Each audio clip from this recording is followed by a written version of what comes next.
அருட்பெருஞ்சோதி அருட்பெருஞ்சோதி தனிப்பெரும் கருணை அருட்பெருஞ்சோதி. எல்லா உயிர்களும் இன்புற்று வாழ்க, வள்ளல் மலரடி வாழ்க வாழ்க, கொல்லா விரதம் குவளை எல்லாம் ஓங்குக, நல்லோர் நினைத்த நலம்பெறுக, நன்றி நினைத்த எல்லோரும் வாழ்க இசைந்து. உலக மக்களே, அறிவார்ந்த அன்பர்களே, ஆண்மநேய ஒருமைப்பாடுடைய அன்பர்களே, அருட்பெருஞ்சோதி ஆண்டவருடைய திருவிளையாடலை பார்த்து கொண்டிருக்கிறோம். அருட்பெருஞ்சோதி ஆண்டவருடைய திருவிளையாடல் இந்த பிரபஞ்சம் தோன்றிய காலத்திலிருந்தே எவ்வளவோ திருவிளையாடல்கள் நடந்திருந்தாலும் கூட கலியுகத்தினுடைய கடைசி திருவிளையாடல் 1823 ஆண்டு தொடங்கி 30/1/1874 ஆண்டுகள் வரை, அதாவது 51 ஆண்டுகள் வரை அவருடைய திருவிளையாடல் நடந்து கொண்டிருக்கிறது. இந்த திருவிளையாடல்களை நமது பிள்ளை பெருமானவர்கள் அருளிய திருவெட்பாவிலிருந்தே பார்த்து கொண்டிருக்கிறோம். இந்த பிரபஞ்சம் தோன்றிய காலத்திலிருந்து உருவான 4 யுகங்களும் கிரேத யுகம், திரேத யுகம், துவார யுகம், கலியுகம். இந்த 4 யுகங்களுக்குமே ஆயுள் காலம் உண்டு. இந்த ஆயுள் காலங்கள்லாம் முடிந்த பிறகு அந்த யுகங்களுடைய நிலை மாறிவிடும். அதே போன்று இந்த 4 யுகங்களிலும் தோன்றிய சமயங்கள், மதங்கள், மார்க்கங்கள் என்பவற்றுக்கும் ஆயுள் காலம் உண்டு. இதெல்லாம் முடிந்த பிறகு உலக மக்களுக்கென்று ஒரு ஆன்மீக வழி வேண்டும் என்பதற்காக அந்த ஆன்மீக வழி, அந்த ஆன்மீக நெறிகள் உலக மக்களுக்கு எல்லாருமே ஏற்றுக்கொள்ளக்கூடிய வகையில் சமமான முறையில் சமரசமாக இருக்க வேண்டும் என்பதற்காக சுத்த சன்மார்க்கத்தை அருட்பெருஞ்சோதி ஆண்டவர் நிறுவி அதை தன் மகன் கையில் ஒப்படைத்து உலக மக்களை எல்லாம் சுத்த சன்மார்க்கத்தில் சேர்க்க வேண்டும் என்பதற்காகத்தான் தன்னுடைய செல்வ பிள்ளையை ஒரு தாயின் வழியாக இந்த பூலோகிற்கே வருவிக்க செய்தார் அருட்பெருஞ்சோதி ஆண்டவர்.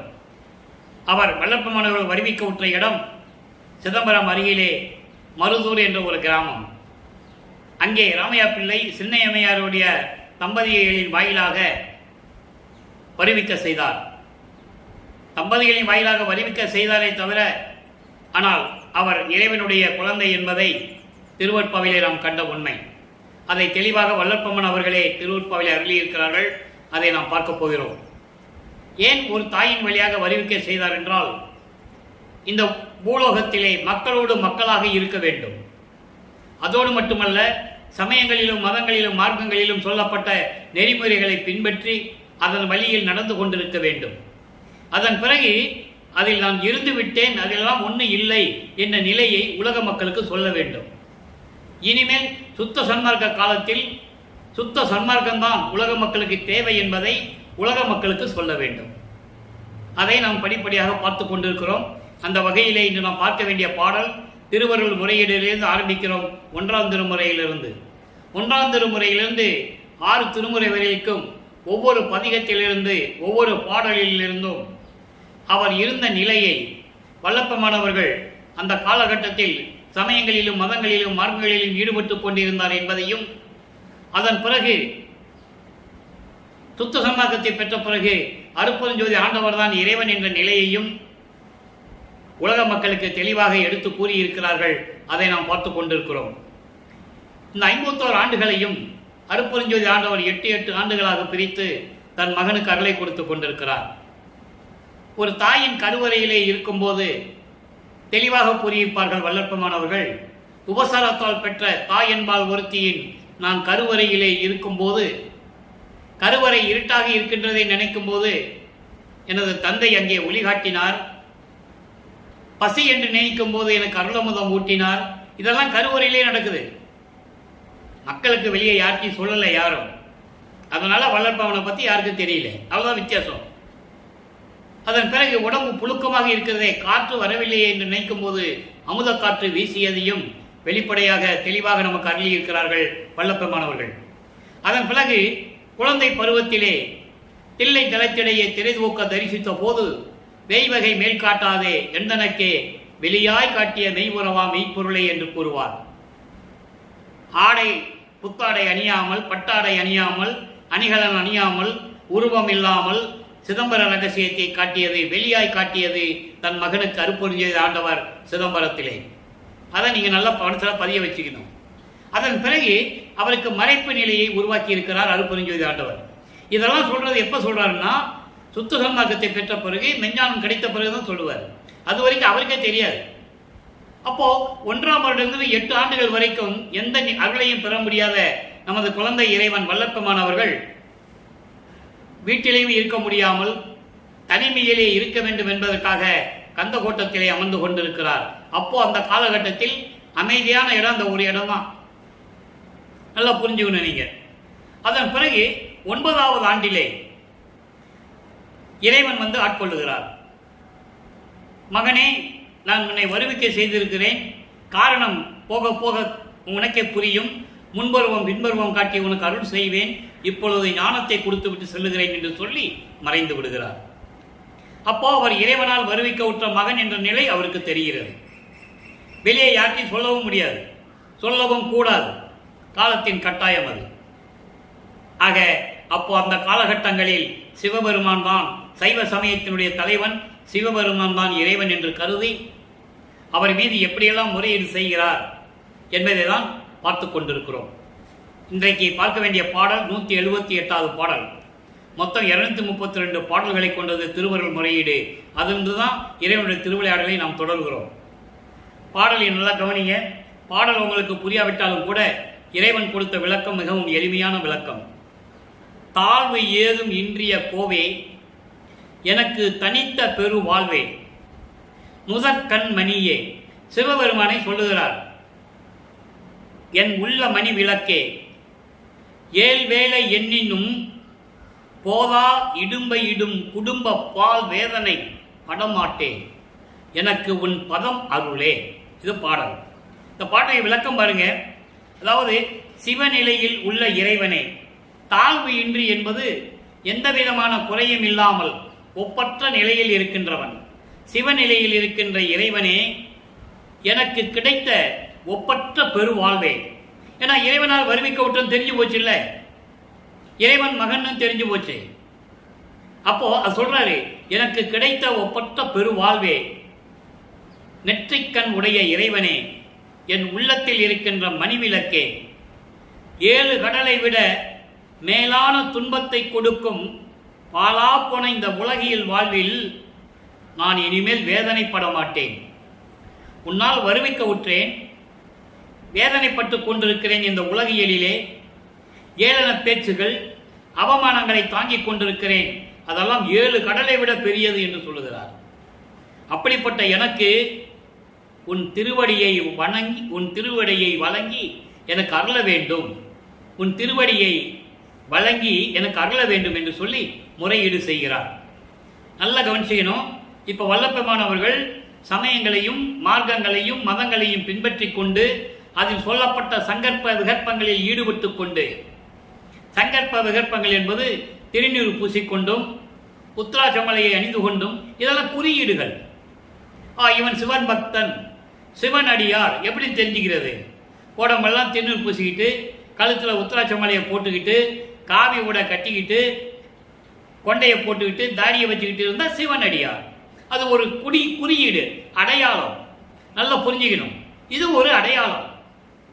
அப்படியெல்லாம் நான் இருந்து கொண்டிருக்கிறேன், எனக்கு விரைவில் வந்து அருள்வாயாக என்று சொல்லி முறையீடு செய்கிறார். இப்போ வல்லபெருமான் அவர்கள் 2வது எட்டில் இருந்து கொண்டிருக்கிறார். 2வது எட்டு என்பது வருவிக்க உற்று 16 ஆண்டுகள், ஈரட்ட 16. இந்த 16 ஆண்டுகளில் என்ன நடக்கிறது, என்ன நடந்தது, அவருடைய நிலை என்ன என்பதை விரிவாக நமக்கு அருளியிருக்கிறார்கள். இப்போ 2ஆம் திருமுறை உருவாகிறது. இவர் 13வது ஆண்டிலே வருவிக்க உற்று 13வது ஆண்டிலே ஞானம் பெற்ற பிறகு திருவொற்றியூர் செல்லுகிறார். தியாகராஜ பெருமானை வழிபட்டு எப்படியாவது அருளை பெற்றுக் கொள்ள வேண்டும் என்று திருவொற்றியூர் செல்லுகிறார். அப்போ 2ஆம் திருமுறை உருவாகிறது. 2ஆம் திருமுறை உருவாகிறது. மொத்தம் 113 பதியங்கள், 1207 பாடல்கள். ஒவ்வொரு பாடலிலும் இறைவனை எப்படி வணங்குகிறார் என்பதையும், எப்படியெல்லாம் முறையீடு செய்து தன்னுடைய மனக்குமுறலை இறைவனிடம் கூறுகிறார் என்பதையும் நாம் பார்த்து கொண்டிருக்கிறோம். அந்த வகையில் இன்று நாம் பார்க்க வேண்டிய பதிகம் 21, 2ஆம் திருமுறை, நெஞ்சோடு நேர்தல். நெஞ்சோடு நேர்தல் என்பது மனதிடம் சொல்லுவது. இறைவனுடைய பெருமையையும் தன்னுடைய சிறுமையையும் மனதிடம் சொல்லுவது போல இந்த பாடலை நாம் கருதி இருக்கிறார்கள். இன்றைக்கு 3வது பாடல் அந்த பதிகத்திலே. நம்பு நெஞ்சமே, பாடல் கவனிங்க. ஏன்னா ஏன் இதை ஒரு பாடலை சொல்லி நம்ம இறைவனுடைய திருவிளையாடலை சொல்றோம்னா, நான் ஏற்கனவே விளக்கம் கொடுத்துருக்கேன். இறைவனுடைய திருவிளையாடலை கூறும்போது உண்மை நிலையை உலக மக்களுக்கு தெரியப்படுத்த வேண்டும். ஒவ்வொரு ஆண்டிலும் அவர் எப்படியெல்லாம் இருந்தார் வல்லற்பமானவர்களே என்பதை பாடலின் மூலமாக தான் சொல்ல முடியும். கற்பனையாகவோ கதையாகவோ சொல்லவே முடியாது. அதுதான் திருவருட்பாவின் பெரிய சிறப்பம்சம். மற்ற புராணங்களிலும் சமயங்களில் கூறப்பட்டதை கற்பனையாக சொல்லலாம், கதையாக சொல்லலாம், எப்படி வேணா சொல்லலாம். பாடலை சொல்லி யார் விளக்க சொல்ல முடியாதங்க. அந்த நிலையில் இருந்து கொண்டு நம்ம பார்த்துட்டு இருக்கோம். நம்பு நெஞ்சமே நன்மை எய்து மால் அம்புயன் புகழ் அல்லல் ஒற்றியூர் பம்பு சீர்படம் பக்கன் ஒன்னலார் தம்புரம் சுடும் தம்பிரானையே. இது பாடல். இந்த பாடலில் விளக்கம் பாருங்க. இறைவனுடைய திருவிளையாடலையும் சொல்லணும், தன்னுடைய உள்ளத்திடமும் சொல்லணும், மனசை கட்டுப்படுத்தணும். இதனுடைய பொருள் பாருங்க. பகைவர்களின் திரிபுரத்தை எரித்த அருள் செல்வரை நாம் நம்ப வேண்டும். மனமே நீ நம்புவாயாக. நம்பிக்கை இருக்க வேண்டும். இறைவன் மீது நம்பிக்கை வைக்க வேண்டும். எப்படிப்பட்ட இறைவன்? பகைவர்களின் திரிபுரத்தை எரித்த இறைவன், பாம்புகளை, அதாவது படம் பக்க பாம்புகளை எல்லாம் கழுத்திலே அணிந்து கொண்ட இறைவன், ஒற்றியூரிலே இருக்கின்ற இறைவன். அப்படிப்பட்ட இறைவனை நீ நம்புவாயாக மனமே, நீ நம்பினால் இறைவனுடைய அருளை பெறலாம் என்று கூறுகிறார். அப்போ திரிபுரத்தை எரித்தார் என்று சொல்லுகிறார். தாரகாசுரனுடைய பிள்ளைகள் 3 பேர், வித்துன்மாலி, தாரகச்சன், கமலாச்சன். இந்த 3 பேரும் தவத்தால் அரிய தவங்களை பெற்றுக்கொண்டு, அருளை பெற்றுக்கொண்டு தேவர்களை துன்புறுத்திக் கொண்டிருக்கிறார்கள். 3 கோட்டைகளை கட்டியிருக்கிறார்கள். வித்துன்மாலி பொன்கோட்டை, தங்கக்கோட்டை, தாரகச்சன் இரும்பு கோட்டை, கமலாச்சன் வெள்ளிக்கோட்டை. 3 கோட்டைகளை கட்டிட்டு போய் சண்டை போட்டுட்டு அங்க வந்து ஒளிஞ்சிக்கிறது. யாரும் அவங்களை அழிக்க முடியாது. அப்போ தேவர்கள் எல்லாம் சிவபெருமானிடம் முறையிட அவர் வந்து 3 புறங்களை, பகைவர்களுடைய 3 புறங்களை அழிக்கிறார். அதான் சொல்றாரு. அப்படிப்பட்ட இறைவனை நீ நம்பும் மனமே, அவரை நம்பினால் நாம் கண்டிப்பாக இறைவனுடைய அருளை பெற்றுக்கொள்ளலாம் என்று கூறி இந்த பாடலை அருளியிருக்கிறார்கள். ஆக 16 ஆண்டுகள் வரையிலும் இந்த நிலை அவருக்கு தொடர்ந்து கொண்டிருக்கிறது. இறைவன் காட்சி கொடுக்கவோ இல்லை இறைவன் வந்து மகனுக்கு அருளை கொடுத்ததோ இல்லை. வருகிறார், இறைவனிடம் முறையீடு செய்து கொண்டிருக்கிறார். இப்படி ஆண்டுகள் உருண்டு ஓடிக்கொண்டிருக்கிறது. இப்போ 3வது எட்டில் நுழையும் போது 3 வல்லப்பமானவர்கள் வருவிக்க விட்டு 24 ஆண்டுகள் வரையிலும், அதாவது 17வது ஆண்டிலிருந்து 24 ஆண்டுகளுக்குள் என்ன நடந்தது? அப்போ 3ஆம் திருமுறை உருவாகிறது. 3ஆம் திருமுறை மொத்தம் 19 பதியங்கள், 232 பாடல்கள். இதுவரை 14 பதியங்களை நாம் பார்த்திருக்கிறோம் 3ஆம் திருமுறையிலே. ஒவ்வொரு திருமுறையிலும் நாம் பார்த்த விளக்கங்களை ஒரு சிறிய விளக்கமாக கூற கடமைப்பட்டிருக்கிறேன். ஏனென்றால் இன்று புதிதாக இந்த பதிவை பார்க்கின்றவர்களுக்கு கொஞ்சமாவது புரிய வேண்டும்.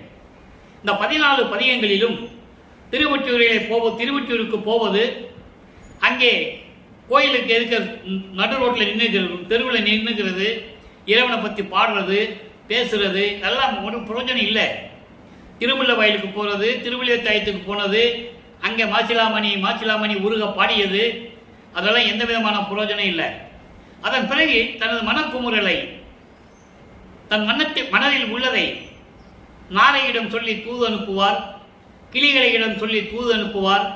அந்த மனநிலையில் இருந்து கொண்டு இறைவனை எப்படியெல்லாம் விண்ணப்பித்தார் என்பதை நாம் பார்த்து கொண்டிருந்தோம். எந்த பலனும் இல்லை. அதன் பேர் ஒரு குறைச்சி பெண்ணிடம் போய் குறி கேட்க செல்லுவதும் எந்த விதமான பலனும் இல்லை. இப்போ ஒரு ஜோசிகர்கிட்ட வந்து ஜாதகம் பார்க்கிறாரு. எப்படிப்பட்ட இறைவன் சொல்லி அவர் வந்து நீ ஜாதகம் பார்த்து சொல்லுங்க, அவர் என்கிட்ட வருவாரா வரமாட்டாரா, எனக்கு அருளை கொடுப்பாரா கொடுக்க மாட்டாரா, இந்த நிலை தொடர்ந்து கொண்டிருக்கிறது. அதான் ஜோதிடம் நாடல் என்ற பதிகத்திலே இன்றைக்கு 10வது பாடல். பாடலை நல்ல கவனி. இது வரைக்கும் 9 பாடல் விளக்கத்தை பார்த்துட்டோம். ஒவ்வொரு பாடலிலும் எப்படி சொல்லுவார் என்றதை ரொம்ப அருமையான விளக்கங்களை நம்ம கொடுத்ததை நீங்கள் கேட்டிருப்பீங்க. இன்னைக்கு இறுதியான பாடல் அந்த பதிகத்திலே.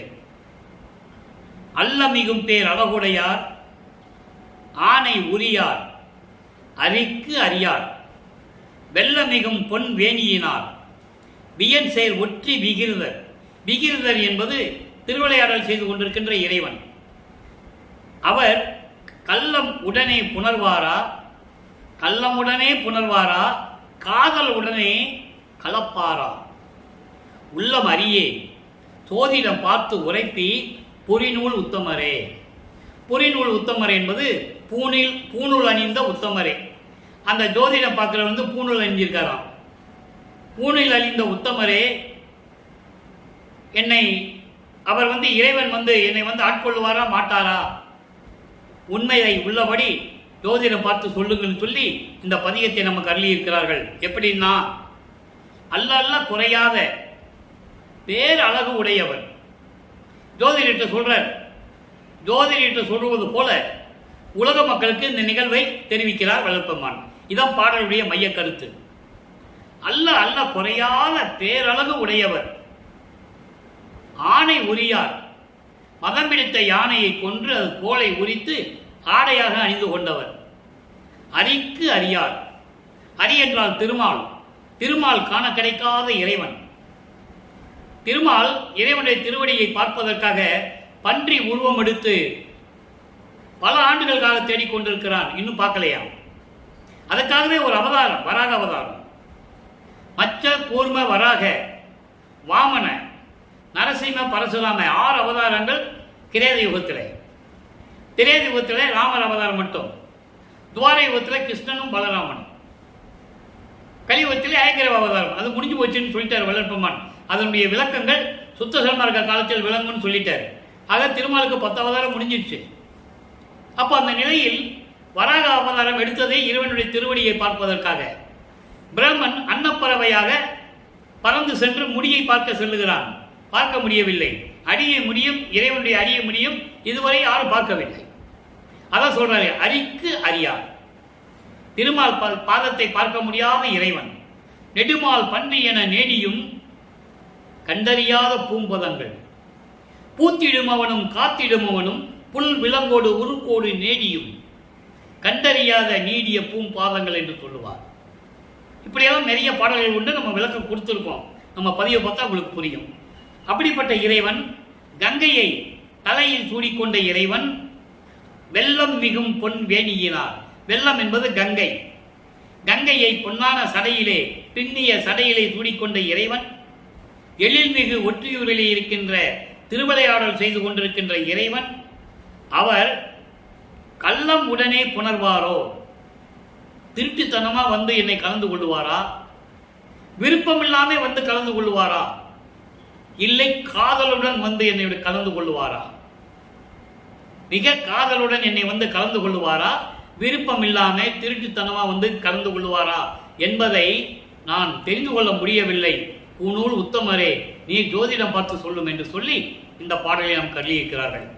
ஆக உலக மக்களே, வள்ளற்பெருமான் அவர்கள் வருவிக்க உற்று 24 ஆண்டுகள் வரையிலும் இறைவனிடமிருந்து எந்த அருளையும் பெற முடியாமல் தவித்துக் கொண்டிருக்கிறார். மனம் வெம்பிக் கொண்டிருக்கிறார். வெளியே சொல்ல முடியாது. நான் இறைவன் பிள்ளைன்னு சொன்னா யாரும் நம்பவும் மாட்டாங்க. ஏற்கனவே கேலி கிண்டல் பேசிட்டு இருக்காங்க. இது சொன்னா எப்படி நம்புவாங்க? இவர் வெளியே சொல்லவும் முடியாது. இந்த நிலையில் இருந்து கொண்டிருக்கிறார் நமது பிள்ளை பெருமானவர்கள். அதன் பிறகு 4வது எட்டு தொடர்கிறது. 4×8 32. 25வது ஆண்டிலிருந்து 32 ஆண்டுகளுக்குள் என்ன நடந்தது என்பதை திருவற்பாவிலே 4ஆம் திருமுறையிலிருந்து நாம் கருதி இருக்கிறார்கள். அதிலே 2ஆம் திருமுறையாகிய அருட்பிரகாச மாலை என்ற பதிகத்திலிருந்து பார்த்து கொண்டிருக்கிறோம். மொத்தம் 100 பாடல்கள். இன்று 98வது பாடலை பார்க்க போகிறோம். இதுவரைக்கும் 97 பாடல் விளக்கம் பார்த்தாச்சு. இதனுடைய நிலையை பற்றி முதலில் ஒரு சின்ன சுருக்கம். 27வது ஆண்டு தொடக்கத்தில் இப்போ வள்ளற்பெருமானவர்களுக்கு சுத்த சன்மார்க்கம் இருக்கிறது தெரியும். அருட்பெருஞ்சோதி ஆண்டவர் தான் இறைவன் தெரியும். இன்னும் வெளிப்படையாக சொல்ல மாட்டார். காரணம், இன்னும் அவர் சமயங்களையும் மதங்களையும் மார்க்கங்களையும் முற்றிலும் துறக்க வேண்டும். தனக்கோடி அம்மையாருக்கு தாலி கட்டி உலக வாழ்க்கையை துறக்க வேண்டும். அது ஒரு காலத்தின் கட்டாயம். ஏற்கனவே நிர்ணயிக்கப்பட்டது. அந்த அம்மாவுக்கு இவர் தாலி கட்டினாதான் அந்த அம்மாவுடைய சாபம் விமோசனம் கிடைக்கும், மோட்ச வீடு கிடைக்கும். இது ஏற்கனவே பாடல்ல வள்ளற்பெருமானவர்கள் அருளி இருக்கிறார்கள். அந்த விளக்கத்தையும் நாம் பார்த்து விட்டோம். இங்க பேசக்கூடிய கருத்துக்கள், விளக்கங்கள் எல்லாமே திருவற்பாவில் கண்ட உண்மைகள், இறைவனால் அருளப்பட்ட விளக்கங்கள். அதை நீங்க புரிஞ்சுக்கணும்.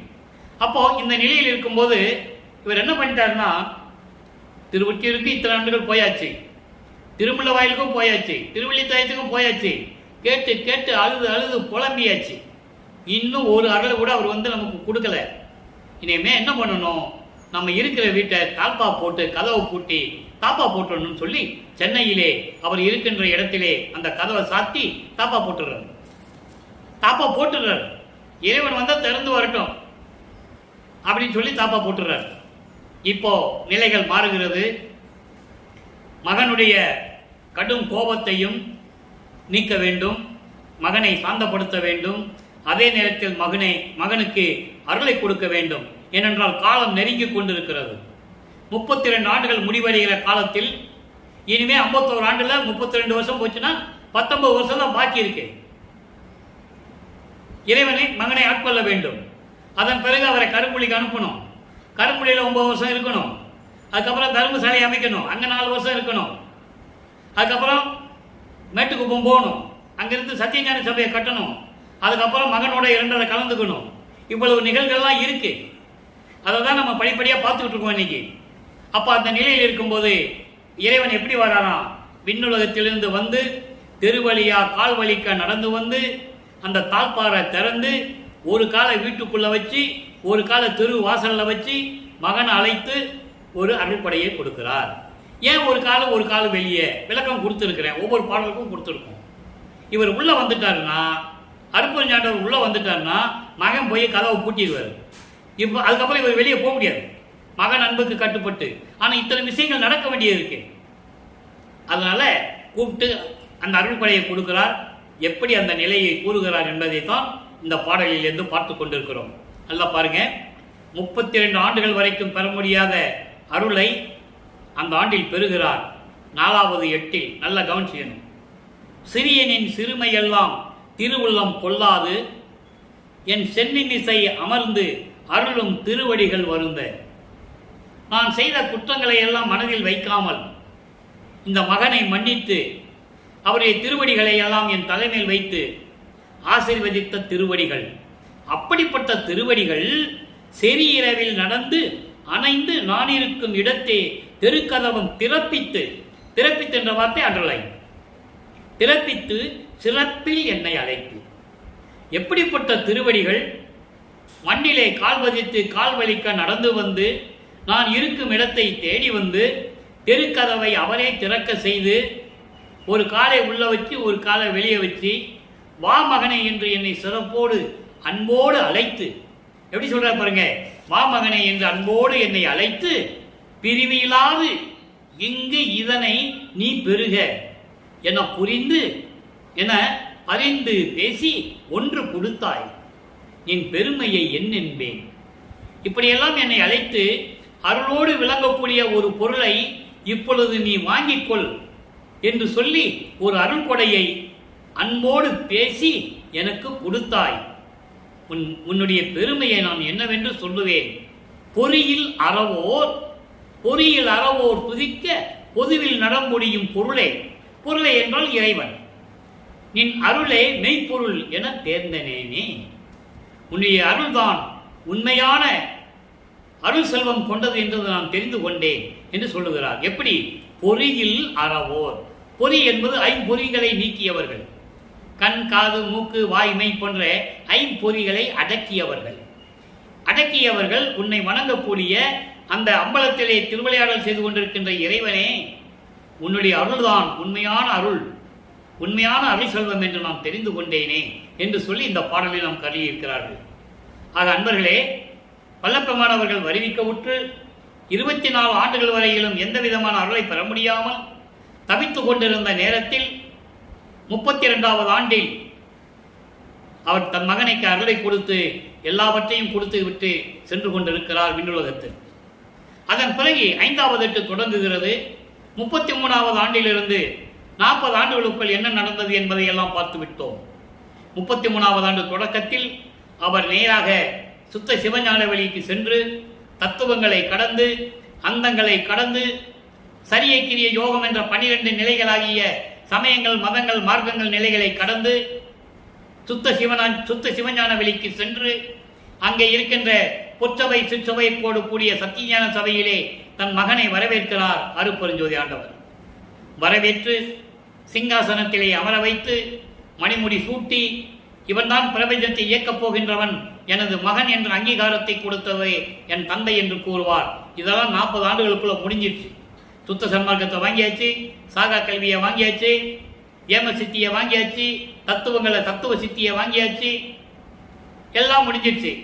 இப்போ கடவுள் நிலை 5 அம்மையமாகணும், அருப்பெருஞ்சோதியை வாங்கணும். எங்க வச்சு வாங்குறாரு? இப்போ 5 எட்டுகள் முடிந்து விட்டது.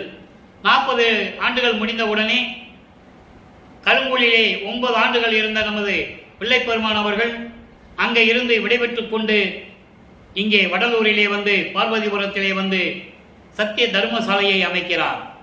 அன்றே அமைத்து அன்றே பசியாற்றுகிறார். ஜீவர்களுக்கெல்லாம் பசியாற்றிக் கொண்டிருக்கிறார். இப்போ வல்லப்பெருமான் அவர்கள் வடலூரிலே பார்வதிபுரத்திலே சத்திய தர்மசாலையிலே உறைவிடமாக கொண்டிருக்கிறார்கள். இப்போ 6வது எட்டிலே இருந்து கொண்டிருக்கிறார்கள்.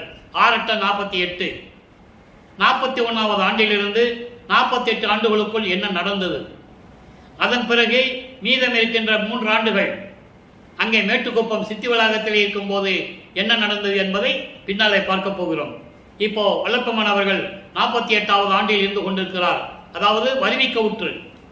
ஏற்கனவே வல்லப்பெருமானுக்கு வயது இல்லை என்று நான் குறிப்பிட்டிருக்கிறேன். அதற்கான விளக்கங்கள் நிறைய கொடுத்திருக்கிறேன். அவர் ஒவ்வொரு யுகத்திலையும் இருந்தவர். அதற்கான ஆதாரங்கள் திருவுட்பாவிலே இருக்கிறது. ஊழிதோறு ஊழி உளப்பராது ஓங்கி வாலி என்று எனக்கு வாய்த்த நன்னிதியை, இது அகவல். ஒவ்வொரு யுகத்திலேயும் இருமகனை என்று சொல்லினை அப்பவே வாழ்த்தியவர் எனது தந்தை அருப்பெருஞ்சோதி என்று சொல்லுகிறார். ஊழிதோறு ஊழி உடம்பை அளித்தனன், அழியா உடம்பை அளித்தனன். ஊழிதோறி ஊழி உளவினும், நான் ஒவ்வொரு யுகத்திலும் இருக்கும்போது யுகங்கள் அழிந்ததை தவிர என் உடல் அழியவில்லை என்று சொல்லுகிறார். நல்லா புரிஞ்சுக்கணும். கிரேதயுகம், திரேதயுகம், துவாரயுகம், கலியுகம் 4 யுகங்களுமே அழிந்து போனதை தவிர, முடிந்து போனதை தவிர நான் ஒவ்வொரு யுகத்திலேயும் அழியா உடம்பை பெற்று இருந்தவன் என்று கூறுகிறார். ஊழிதோறி ஊழி உளவினும் அழியா உடம்பை அளித்தனன். இன்னொரு இடத்துல சொல்லுவாரு, ஊழிதோறு ஊழி உளவினும் உயர்தலைத்து ஓங்கினன்.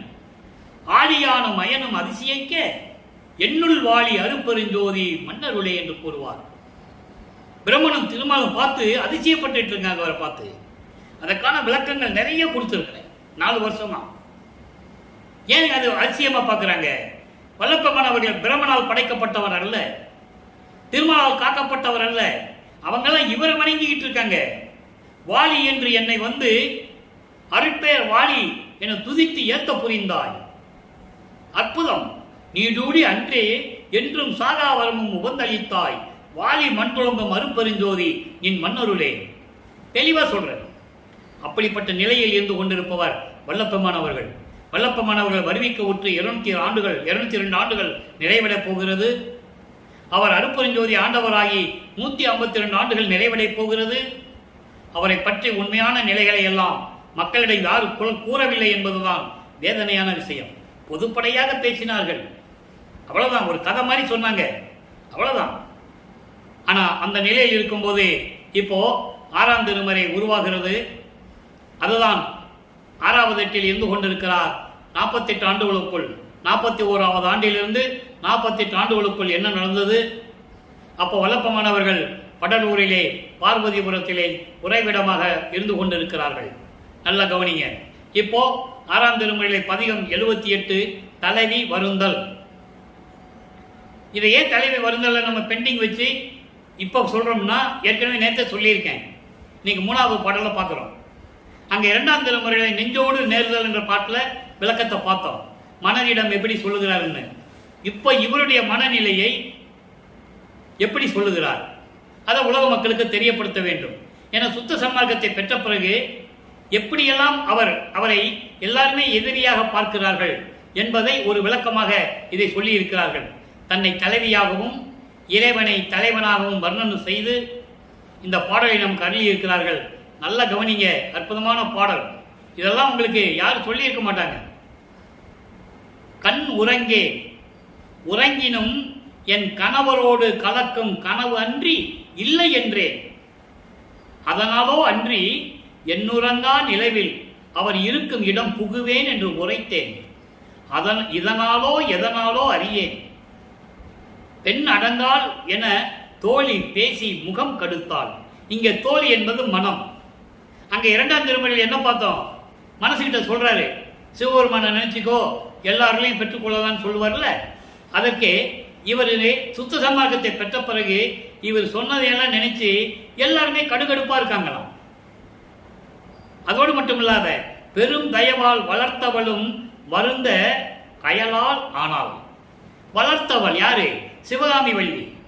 பெற்று எடுத்தது, தன்னுடைய அருளால் ஒரு ஆண்மகனை பெற்று எடுத்தது அருட்பெருஞ்சோதி ஆண்டவர்.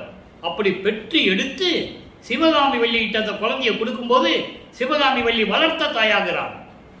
அதற்கான விளக்கம் ஒரு பாடலிலே சொல்லுவார். நீயே என் தந்தை அருளுடையாய், என்னை நேர்ந்து பெற்ற தாயே. அப்ப தந்தையும் அவர்தான், தாயும் அவர்தான். நல்லா புரிஞ்சுக்கணும்.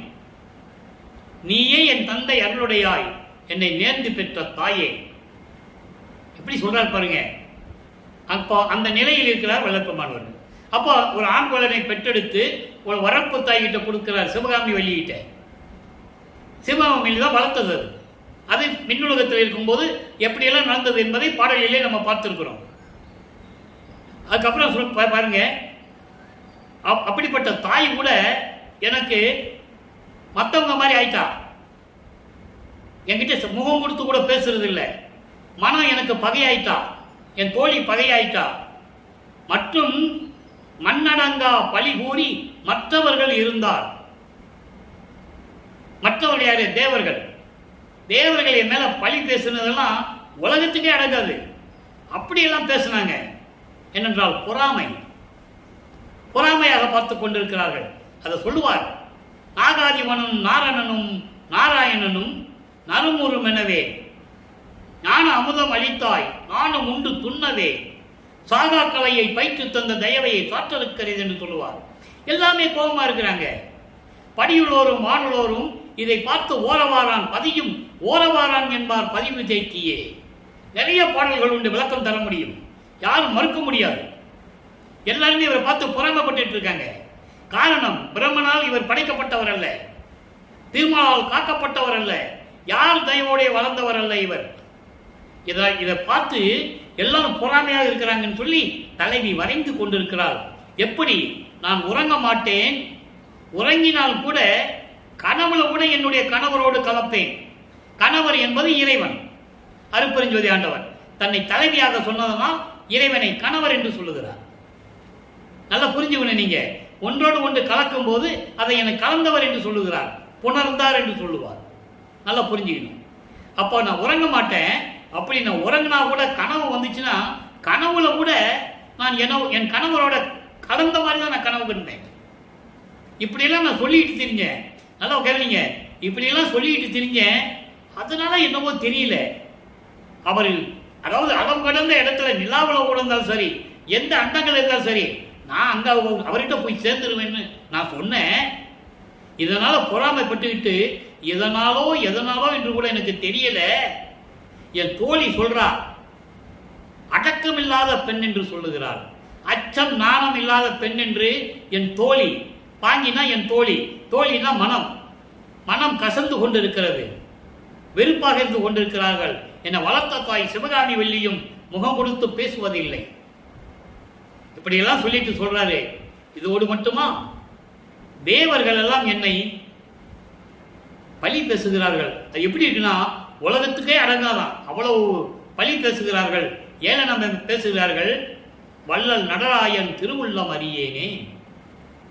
என் வள்ளல், என் தந்தை அருட்பெருஞ்சாண்டவர்கள் உள்ளத்துல என்ன இருக்குன்னு என்னால் தெரிஞ்சிக்க முடியலையே அப்படின்னு சொல்றார். சொன்ன பிறகு தந்தை வருகிறார். எங்கே? தர்மசாலைக்கு அருட்பெருஞ்சாண்டவர் வருகிறார். மகனிடம் உட்கார்ந்து பேசிக் கொண்டிருக்கிறார்கள். அதன் பிறகு இவர் அந்த நிலையை கூறுகிறார். உத்தரஞான சிதம்பர மாலை என்ற பதிகத்திலே எப்படி கூறுகிறார் என்பதை பாருங்கள், அற்புதமாக இருக்கும். 84வது பதிகம் உத்தரஞான சிதம்பர மாலை. இன்றைக்கு 3வது பாடல். உலகமெல்லாம் தொல உற்றது, உலகமெல்லாம் தொல உற்றது, எனக்கு உண்மை தந்தை இலக எல்லாம் படைத்து ஆறுயிர் காத்தருள் என்றது. அப்ப நம்ம பேசுகிறாங்க, உரையாடல் நடக்குது. எங்க? தர்மசாலையில. இவர் வருத்தப்பட்டு சொல்றாருல, இப்படியெல்லாம் பேசிட்டு இருக்காங்க, என் மேல பழி சொல்லிட்டு இருக்காங்க, அந்த அதெல்லாம் உலகத்துக்கே அடங்காது. எங்க அம்மா சிவகாமி வெள்ளியும் என்கிட்ட முகம் பார்த்து பேசுறது இல்லை, என் மனமே கசந்து கொண்டு இருக்கிறது, இப்படியெல்லாம் பேசிட்டு இருக்காங்க அப்படின்னு வருத்தப்பட்டு சொல்லும்போது இறைவனே வருகிறார் மகனிடம். அப்ப வந்த பிறகு என்ன கொடுத்தாருன்னு சொல்றாரு. எங்க வச்சு? தர்மசாலையில் வச்சு சொல்றாரு. சுத்த சன்மார்க்கம் சங்கம் கலந்தது பார்த்திலகம் எனா நின்றது உத்தரஞான சிதம்பரமே. உத்தரஞான சிதம்பரம் என்பது வடலூர். ஏன்னா அந்த பூர்வீக சிதம்பரம் இருக்க அதுக்கு உத்தரத்தில் இருக்குது. உத்தரம்னா வடக்கு. அங்க போகக்கூடாதுதான் இங்க நிறுவனது உத்தரஞான சிதம்பரத்தை. அதை விளக்கம் நம்ம பின்னால கொடுப்போம், நீங்க கவலைப்படாதீங்க. சத்தியஞான சபை இன்னும் கட்டல.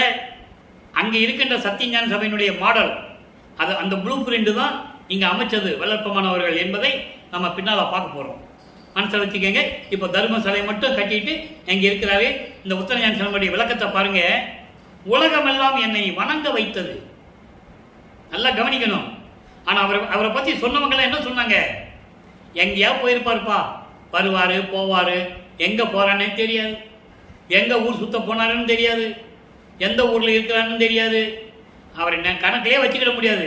இப்படிதான் ஏளனமாக கொச்சையாக பேசினார்கள் வள்ளல் பெருமானை. ஆனா அவர் எப்படி சொல்றார் பாருங்க, உலகமெல்லாம் புலவுற்றது, உலகமெல்லாம் என்னை பார்த்து வணங்கிட்டு இருக்குன்னு சொல்றாரு. மக்கள் கிட்ட யார் சொன்னது? ஒரு ஆள் கூட சொல்லல என்பதை என்னால் உறுதியாக சொல்ல முடியும். நீங்க யாராவது சொல்லியிருந்தாங்கன்னு சொன்னா எனக்கு சொல்லுங்க, நான் தலை வணங்குகிறேன். உலகமெல்லாம் என்னை பார்த்து வணங்கி கொண்டிருக்கிறது. இயற்கை உண்மையின் விளக்கங்களை, அதான் சொல்றாரு, உண்மை தந்தே இயற்கை உண்மையின் விளக்கங்களை எனக்கு கொடுத்து எல்லாம் படைத்து ஆறுயிர் காத்தருள் என்றது. ஆறு என்ன? எல்லா உயிர்கள், 84 லட்சம் யோனி உயிர்கள் என்று சொல்லுவார். எல்லாவற்றையும் படைத்து அந்த உயிர்களை நீ காப்பாயாக என்று சொல்லி எனக்கு அருளியது. என்றும் கலகமில்லா சுத்த சன்மார்க்கம் சங்கம் கலந்தது. குற்றம் இல்லாத சமயங்களும் மதங்களும் மார்க்கங்களும் சேராத தனி மார்க்கமான சுத்த சன்மார்க்கத்தை என்னிடம் கொடுத்தது. பார்த்திலகம் என்னா நின்றது. ஒரு உலகத்திலே வெற்றி மகனாக நான் சிறப்போடு, திலகம் என்பது வெற்றி, வெற்றி மகனாக நான் நின்று கொண்டிருப்பது, விளங்கிக் கொண்டிருப்பது எல்லாமே உத்தரஞான சிதம்பரமே. வடலூர்ல தான் எனக்கு எல்லாம் கிடைச்சதுன்னு சொல்றேன். எல்லாம் கிடைச்சது அவருக்கு. கரும்புலியில் இருக்கும்போது அந்த 9 ஆண்டுகளிலே நடந்ததெல்லாம் நம்ம பார்த்துட்டோம். ஆனால் இங்கே தர்மசாலையை நிறுவிய பிறகு, ஜீவர்களுக்கு பசியாற்றுதலை நான் செய்த பிறகு இதெல்லாம் எனக்கு கிடைத்தது. எங்கன்னு கேட்டா உத்தரஞான சிதம்பரமே. அருட்பெருஞ்சோதி ஆண்டவர் எனக்கு வடலூரிலே கொடுத்தது இதெல்லாம் என்று சொல்லி இந்த விளக்கங்களை கூறியிருக்கிறார்கள். அதை நீங்க நல்லா புரிஞ்சுக்கணும். அதுக்கப்புறம் இதெல்லாம் செஞ்ச பிறகு அதனுடைய கைமாறின்மையை நான் என்ன செய்ய போறேன்? தந்தை மகனுக்கு உதவி செஞ்சாச்சு, இப்ப மகன் தந்தைக்கு செய்யணும்ல, அதை சொல்றார். 87வது பதிகம் கைமாறின்மை 13வது பாடல். புலந்த மனத்தை அடக்கி. நண்பர்களே, ஒவ்வொரு பாடலிலும் இறைவனுடைய திருவிளையாடலும் இறைவனிடந்து எப்படியெல்லாம் அருளை பெற்றுக் கொண்டார் என்பதையும் தான் நாம் பார்த்து கொண்டிருக்கிறோம். அதை மட்டும் நீங்க கவனிக்கணும். புலந்த மனதை அடக்கி ஒருபோதும் நினைக்க மாட்டாத அளந்த சிறிய பிழை பொறுத்தே அருள் ஆரமுதம் அளித்து. ஆரமுதம் அண்டர்லைன், அருள் ஆரமுதம் அண்டர்லைன் அளித்து இங்கே உலர்ந்த உடம்பை அழியாத உடம்பாக புரிந்து என் உயிருனிலே கலந்த பதியே நின்றனக்கு கைமாறி எது கொடுப்பேனே. கேட்கிறார் அவர் தந்தைகிட்ட சொல்றாரு, நீ இப்படியெல்லாம் எனக்கு கொடுத்துட்டியே, நான் என்ன கைமாறு கொடுப்பேன் அப்படின்னு சொல்லிட்டு அவர் பெற்ற அருளை கூறுகிறார். எப்படி? புலந்த மனத்தை அடக்கி. புலந்தம் என்பது சினம், கோபத்தை அடக்க வேண்டும். காமம், குரோதம், லோபம், மோகம், மதம், ஆச்சரியம் 6 பிண்ட துரிசுகளை அடக்க வேண்டும். அதை சொல்றாரு.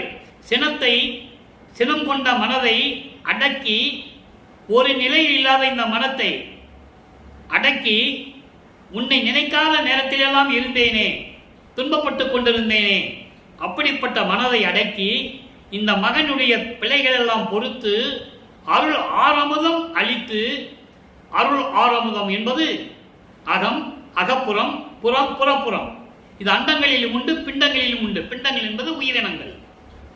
அண்டத்திலே அகம் என்பது அக்கினி, அகப்புறம் சூரியன், புறம் சந்திரன், புறப்புறம் நட்சத்திரங்கள். பிண்டங்களிலே உயிரினங்களிலே அகம் என்பது ஆன்மா, அகப்புறம் என்பது ஜீவன், புறம் என்பது அந்த கரணங்கள், புறப்புறம் என்பது பொறி, ஐம்பொறிகள், கண், காது, மூக்கு, வாய்மை. அந்த கரணங்கள் என்பது மனம், சித்தம், புத்தி, அகங்காரம்.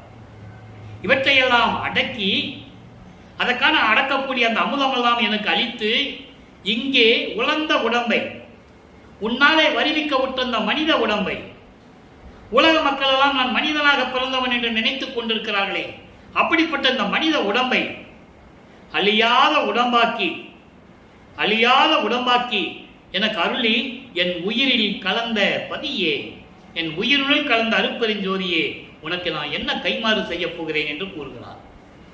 எவ்வளவு அற்புதமான பாடல் பாருங்க. இப்பெல்லாம் நடந்துகிட்டு இருக்கு இறைவனுடைய திருவிளையாடல்.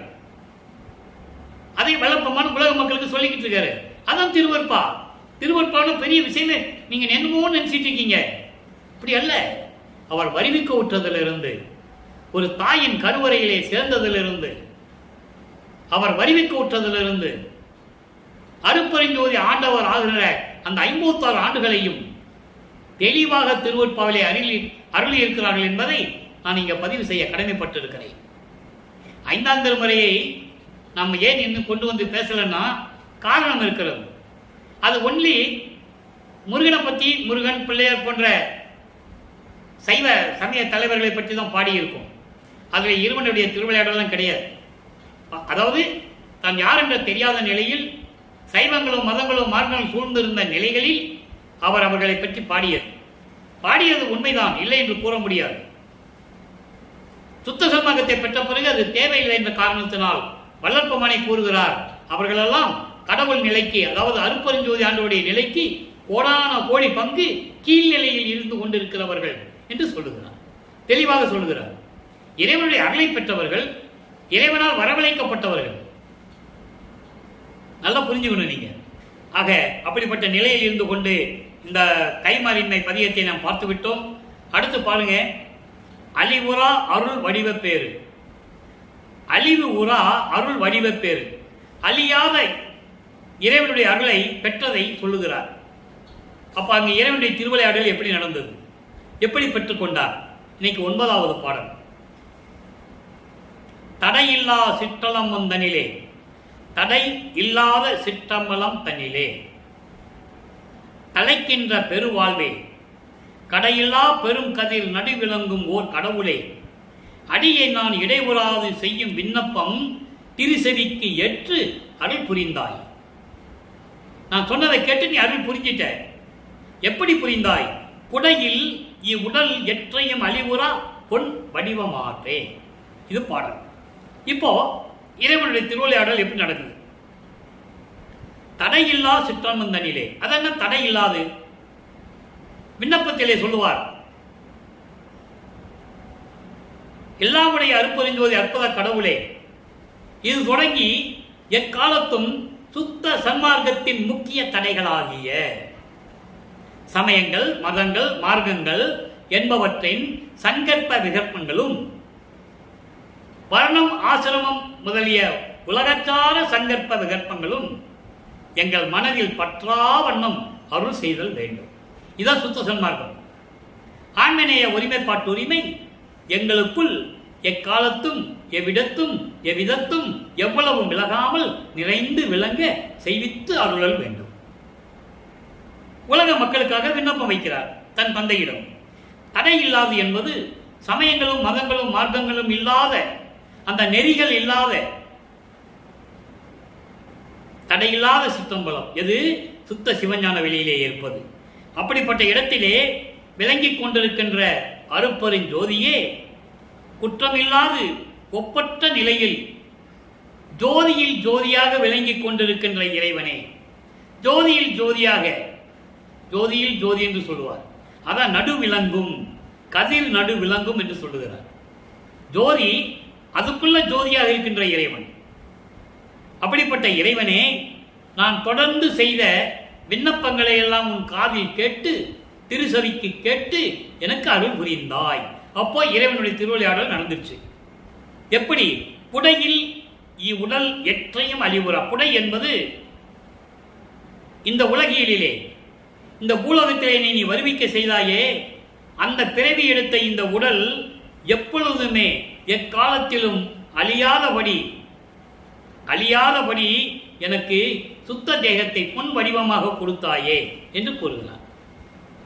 அடுத்து பாருங்க, இதெல்லாம் சொல்லி முடிச்சுட்டு பேரருள் வாய்மையை உரைத்தல், இறைவனிடம் பெற்றதை, அந்த உண்மையை, அந்த சத்தியத்தை சொல்லுவது.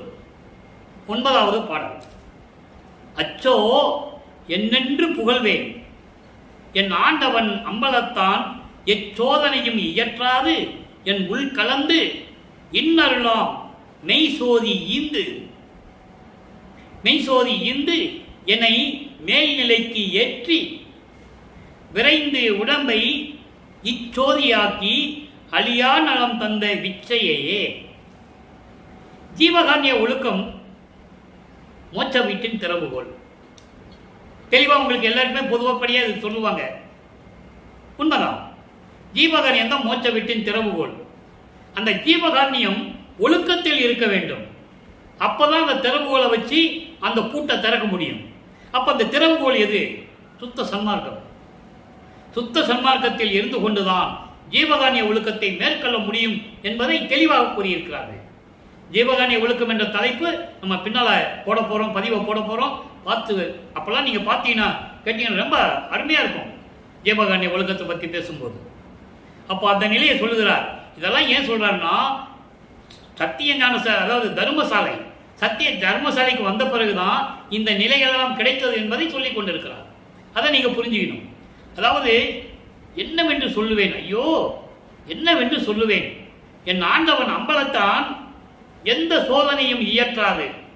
இப்போ சுத்த சன்மார்க்கத்தை பெற்ற பிறகு எந்த சோதனையும் செய்யாமல் என் உள்ளத்தில் கலந்து இன்னருளாம் மெய் சோதி ஈந்து எல்லா அருளையும் கொடுக்கக்கூடிய அருப்பெருஞ்சோதியை கொடுத்து, நல்லா கவனிக்கணும், அருப்பெருஞ்சோதியை கொடுத்து என்னை மேல் நிலைக்கு ஏற்றி, என் கடவுள் நிலைக்கு ஏற்றி, கடவுள் நிலையறிந்து அம்மையமாகக்கூடிய 16வது நிலை, அதுதான் ஞானத்தில் ஞானம்.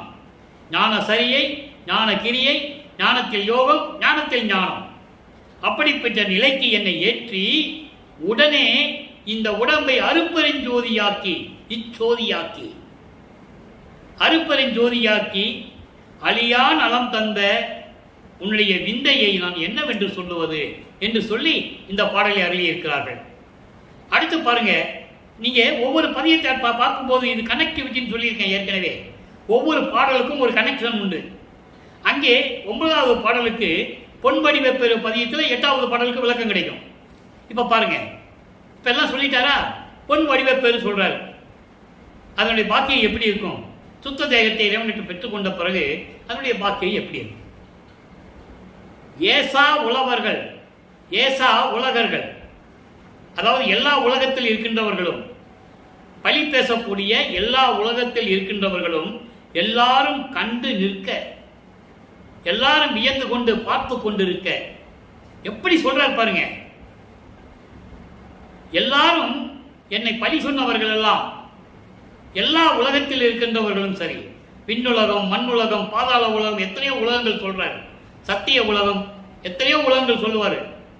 எல்லா உலகத்தில் இருக்கின்றவர்களும் வியப்பாக பார்த்து கொண்டிருக்க, என்னை பழி பேசி கொண்டிருந்தவர்கள், இதுக்கு முன்னால பார்த்தோம்ல, தலைமை வருவதில் பார்த்தோம்ல, கடைசி வரி, மற்றவர்கள் எல்லாம் என்னை பார்த்து பழி பேசிக் கொண்டிருக்கிறார்கள் என்று சொல்லுவார். அதை இங்க சொல்றாரு.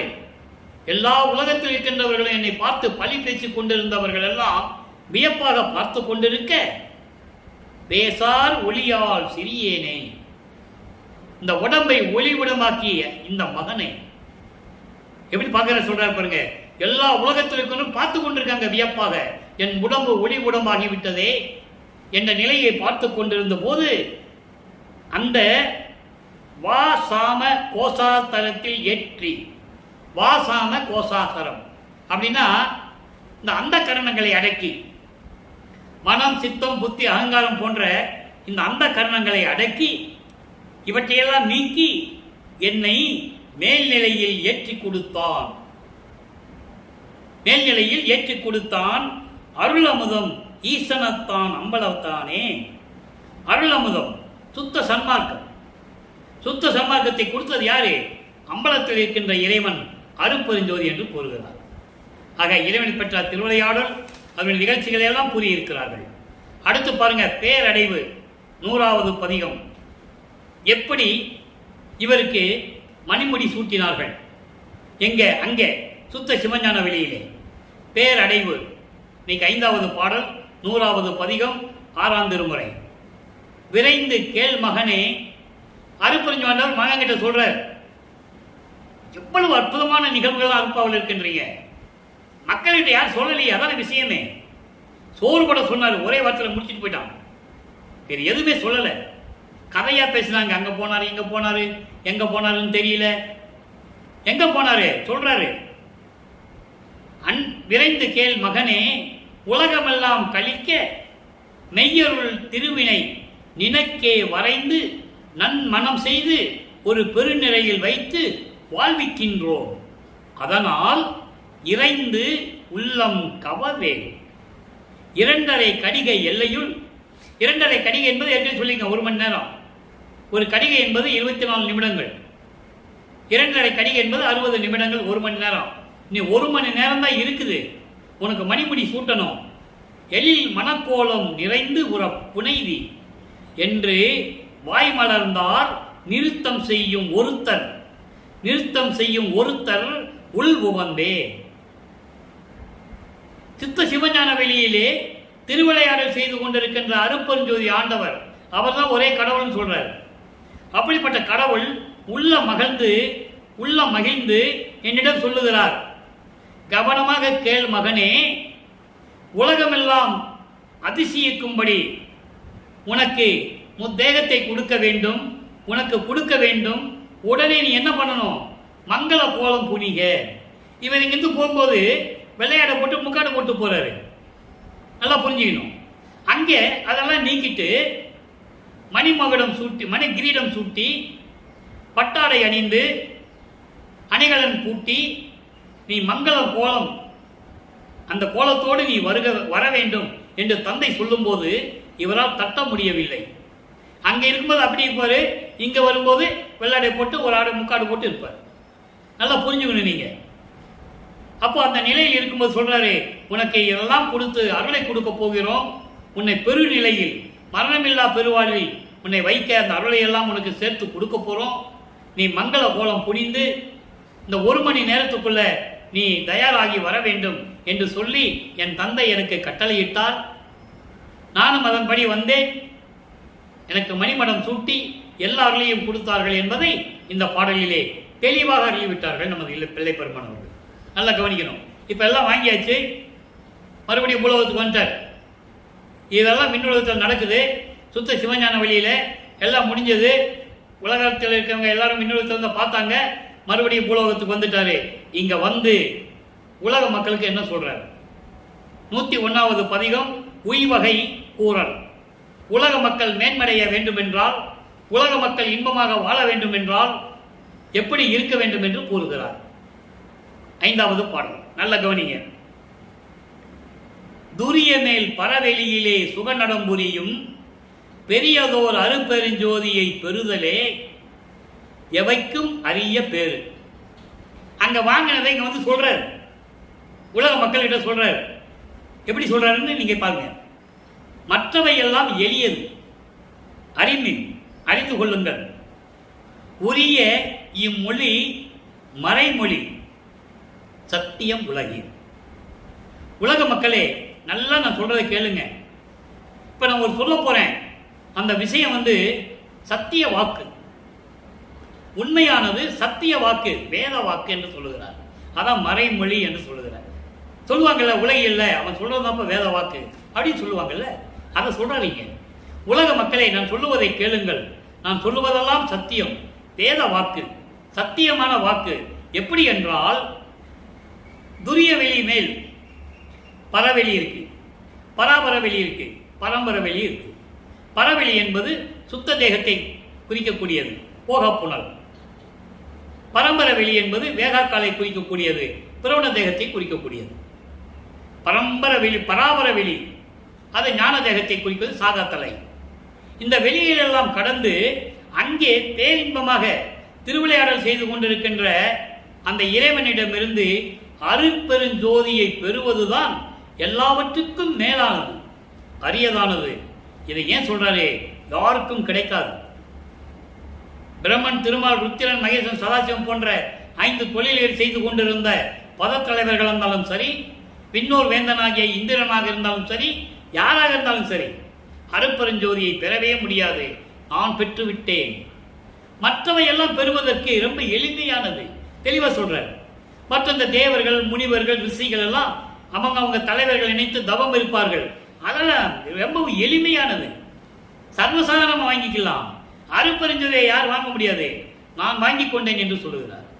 அதை சொல்றாரு, அருட்பெருஞ்சோதியை பெறுதலே எவைக்கும் அரிய பேரு, மற்றவை எல்லாம் எளியது. அறிந்து கொள்ளுங்கள் உலக மக்களே. அப்போ நீங்கள்லாம் சுத்த சன்மார்க்கத்தில் வர வேண்டும், சுத்த சன்மார்க்கத்தில் இணைத்துக் கொள்ள வேண்டும் என்று கூறுகிறார். இது உலக மக்களிடம் சொல்லிவிட்டார். இப்போ 110வது பதியத்தில் இதுக்கு பதில் தருகிறார். தனித்திரங்கள் என்ற பதியத்திலே 114வது பாடல். அதுக்கு பதில் தருகிறார். பாருங்க எப்படி.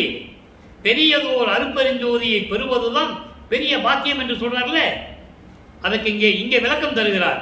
எங்க? 110வது பதியத்திலே 114வது பாடல்ல பதில் தரார். இதான் கனெக்டிவிட்டி, இதான் டெஃபனிஷனுடைய கனெக்டிவிட்டி, பொருளுக்குடைய தொடர்பு நிகழ்ச்சிகள். நான் செய்த புண்ணியம் என் உரைக்கேன், பொது நன்னியதோர் வான் செய்த மாமணி என் கையில் பெற்று. அங்கே பெறுவதுதான் அரிது என்று சொல்லுவார், இங்க நான் பற்றி விட்டேன் என்று சொல்லுவார். அதான் வித்தியாசம், நல்லா கவனிச்சுக்கணும். அங்க நான் இந்த வெளியெல்லாம் கடந்து இருக்கின்ற இறைவனிட்டு இருந்த அருட்பெருஞ்சோதியை பெறுவதுதான் அரியதானது, கடினமானது, மற்ற எல்லாம் மிகவும் எளிதுன்னு சொல்லுவார். இதை நான் பெற்றுவிட்டேன் என்று சொல்லுவார். அப்படி மாமணி என் கையில் பெற்று நன் வாழ்வடைந்தேன், ஊன் செய்த தேகம் ஒளி வடமாக நின்று ஓங்குகின்றேன், கோன் செய்த விச்சை குனிக்க வல்லார் எவர் கூறுகவே. உலக மக்கள்கிட்ட சொல்ற. அங்க உலக மக்கள்கிட்ட எப்படி சொன்னாரு? அருட்பெருஞ்சோதியை வாங்குறதுதான் பெரிய கஷ்டம், மற்றவங்க ஈஸியா வாங்கிக்கலாம்னு சொல்லுவார். இங்க நான் வாங்கிவிட்டேன் உலக மக்களே. அப்படிப்பட்ட இறைவனுடைய வல்லமையை யாரால் கணித்து சொல்ல முடியும்? நீங்களே கூறுங்கள் என்று கூறுகிறார். எப்படி? நான் என்ன புண்ணியம் செய்தேன் என்று எனக்கு தெரியவில்லை. அங்கே சத்தியஞான சபையிலே இருக்கின்ற அருட்பெருஞ்சோதி ஆண்டவருடைய கையில் இருக்கின்ற அந்த மாமணியை என் கையில் பெற்றது. எவ்வளவு அருமையா சொல்றாரு பாருங்க. என் கையில் பெற்றது, அதனால் நான் நல் வாழ்வடைந்து விட்டேன், மரணமில்லா பெருவாழ்வை அடைந்து விட்டேன். ஊன் செய்த தேகம், இந்த மனித உடம்பு ஒளி உடம்பாக மாறிவிட்டது, நான் முத்தேகமாக விளங்கிக் கொண்டிருக்கிறேன். அப்படிப்பட்டவருடைய இறைவனுடைய அருள் செயலை இந்த பிரபஞ்சத்தில் சொல்லக்கூடிய வல்லவர்கள் யார் இருக்கிறார்கள்? யாராலையும் சொல்ல முடியாது. அப்படி இருந்தால் உலக மக்களை நீங்கள் கூறுங்கள் பார்க்கலாம் என்று சொல்லி உலக மக்களிடம் சொல்லுகிறார். அடுத்து இறுதியாக ஒரே ஒரு விளக்கம் அன்பர்களே. மெய்யருள் வியப்பு 112வது பதிகம், மெய்யருள் வியப்பு 94வது பாடல். சிற்றம்பலத்தில் நடனம் காட்டி. பாருங்க, ஒரே பொருளா இருக்கும் உங்களுக்கு. அங்கே சிற்றம்பலத்தில் இருக்கிற அருட்பெருஞ்சோதியை வாங்குறது தான் பெரிய விஷயம் சொல்லுவார். அடுத்து அந்த சிற்றம்பலத்தில் இருக்கிற அருட்பெருஞ்சோதியை நான் வாங்கிட்டேன்னு சொல்றாரு. இப்ப என்ன சொல்றாரு பாருங்க, மெய்யருள் வியப்பு, அந்த அருள் எப்படிப்பட்டதுன்னு சொல்றாரு. அப்படி சிற்றம்பலத்திலே திருவிளையாடல் செய்து கொண்டிருக்கின்ற அருட்பெருஞ்சோதியை சிறப்பாய் எல்லாம் வல்ல சித்தி திறத்தை காட்டி குற்றம் பலவும் தீர்த்து எந்தனக்கோர் முடியும் சூட்டி சொல்லிட்டாரா.